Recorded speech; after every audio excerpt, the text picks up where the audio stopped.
The studio of Live with Kelly and Mark is, on any given morning, a well-oiled machine of cheerful chaos.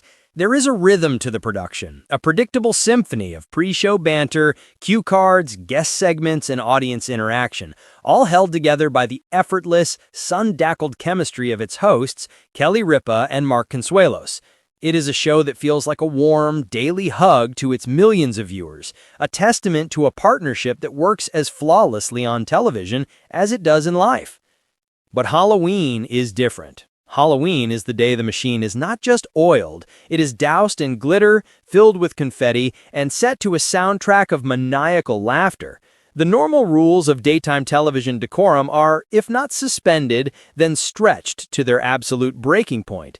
The audience, often a mix of tourists and dedicated fans, arrives not in casual attire, but in full, elaborate regalia, creating a sea of superheroes, movie characters, and pun-based costumes that buzz with a unique, anticipatory energy. On this particular Halloween, the air was especially electric. The theme was iconic duos, and the speculation had been rampant for weeks. Would Kelly and Mark revisit their legendary Sonny and Cher? Perhaps a Danny and Sandy from Greece. The internet was abuzz with theories. But no one, not the most dedicated fan, not the most cynical production assistant, not even the prescient stage manager, could have predicted the seismic event that was about to unfold. This wasn't just a Halloween show. It was a cultural reset, a moment of unscripted, jaw-dropping television that would be etched into the annals of live broadcast history, all thanks to one man, one dare, and one very, very small piece of spandex, executive producer Michael Gelman's Speedo. The show began, as it always does, with the exuberant theme music and the burst of applause that greets America's favorite morning couple. Kelly, a vision of playful authority, was dressed as a dazzling sequined Lucille Ball from I Love Lucy, complete with a polka dot dress and that iconic fiery red hair. Mark, playing the straight man to perfection, was her Ricky Ricardo, in a sharp 1950s suit, his hair slicked back, a faux frustrated expression already plastered on his face, ready to exclaim, "Kelly, you've got some splaining to do." The chemistry was instantaneous. They played their roles, Kelly mugging for the camera with Lucy-esque physical comedy, Mark attempting to maintain order with Ricky's exasperated charm. The audience was in stitches. They banded about their own Halloween party the night before, about the challenges of getting their children to agree on family costumes now that they were teenagers, and about the sheer volume of candy currently stockpiled in their home. The first segment was a whirlwind tour of the audience's costumes. A pair of sisters from Ohio were a brilliant spaghetti and meatball, with one in a yarn-filled colander and the other as a giant brown puffball. A young couple from Brooklyn nailed their depiction of Forrest Gump and Jenny on the bench. Kelly and Mark, pros that they are, spent genuine, appreciative time with each, their laughter echoing through the studio. It was heartwarming, hilarious, and perfectly on brand. Then came the first guest segment, a noted Hollywood actor promoting his new, serious, Oscar-bait drama. The contrast was sublime. There he was, discussing the nuances of his method acting preparation, while sitting opposite a sputtering Ricky Ricardo and a Lucille Ball who kept accidentally, on purpose, knocking things over. The actor, to his credit, leaned into the absurdity, and the interview became one of the funniest of the season, a perfect cocktail of high art and lowbrow comedy. Through it all, the steady hand guiding this ship of fools was, as always, Michael Gelman. From his perch in the control room, or occasionally appearing on set for a brief, dry-witted interjection, Gelman is the show's anchor. He is the yin to Kelly and Mark's yang, the sober reality check in a world of glimmer and gags. He is famously unflappable, a man who has seen it all in his decades in television. Viewers love him for his deadpan delivery and the clear familial bond he shares with the hosts. He is the stern but loving father figure of the live family. And this is what made the events that followed so utterly, mind-bogglingly inconceivable. The transition began innocuously enough. The serious actor had left the stage, and Kelly and Mark were back at the anchor desk, basking in the afterglow of a successful interview. "You know, Mark," Kelly began, a mischievous glint in her eye that regular viewers have come to recognize as the precursor to chaos, I feel like we're missing something, that little extra oomph that makes a Halloween show truly unforgettable. Mark played along, adjusting his Ricky Ricardo tie. What are you talking about, Kelly? We have candy, we have costumes, we have Gelman in the control room, probably having a mild aneurysm. What more can you want? I want a moment, Kelly said, leaning into the camera conspiratorially. A live moment. One of those things that people talk about around the water cooler. One of those clips that gets 1 billion views on TikTok. We've had plenty of moments, Mark countered, grinning. Remember the time you tried to do that magic trick and set the guest's sleeve on fire? That was a controlled flame, and he was fine, Kelly retorted, waving a dismissive hand. No, I'm talking about something bigger, a sacrifice, a true test of mettle for one of our beloved family members. The camera, as if on cue, did a slow zoom toward the control room window. Behind the glass, Michael Gelman could be seen, headset on, pointing at a monitor and talking to a director. He was the picture of professional composure. "Oh no," Mark said, catching on immediately.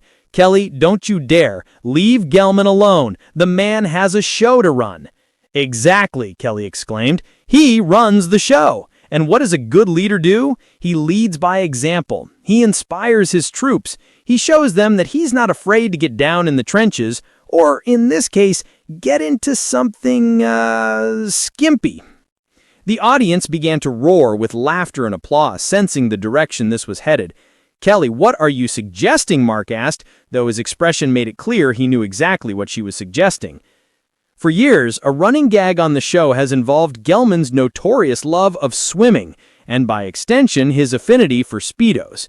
It's a topic that has been mined for comedy countless times, always met with Gelman's long-suffering sighs and dismissive hand gestures. It was the show's white whale, a mythical, slightly terrifying concept that no one ever believed would actually materialize on live television. "I'm suggesting," Kelly said, her voice dropping to a dramatic whisper, "for the good of the show, for the glory of Halloween, and for the eternal gratitude of our viewers, Michael Gelman should come out here, right now, and show off his legendary Speedo."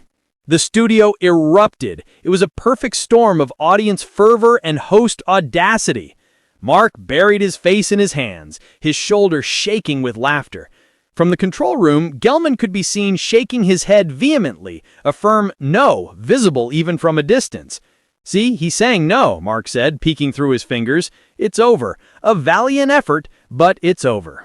But Kelly Ripa is a force of nature. She is a professional persuader. She turned back to the camera, her Lucy Ball persona in full effect. "Gelman, I know you can hear me," she cooed. "Think of the ratings. Think of the memes. Think of the empowerment you will feel strutting your stuff in front of America. We're a family here, Gelman, and families share everything, even their, swimwear." She let the sentence hang in the air. The Chiron operator, seizing the moment, flashed a graphic at the bottom of the screen. "The Gelman Speedo watch. Will he or won't he?" The pressure was mounting. The chant started in the audience, slowly at first, then building into a deafening roar. "Speedo! Speedo! Speedo!" Mark, ever the strategist, saw an opportunity. Okay, hold on," he said, silencing the crowd. "Let's be reasonable. Gelman is a busy man. He's an executive producer. He can't just abandon his post to become a swimsuit model. We need to offer him an incentive." Kelly's eyes lit up. "An incentive! You're right! Gelman, listen to this. If you come out here right now in that Speedo, we will make a very sizable donation to the charity of your choice. And I'm talking sizable, the kind of donation that builds a new wing at a hospital." A hush fell over the studio. This was no longer just a gag. It was a high-stakes negotiation. The camera stayed fixed on the control room window. They saw Gelman pause. He took off his headset.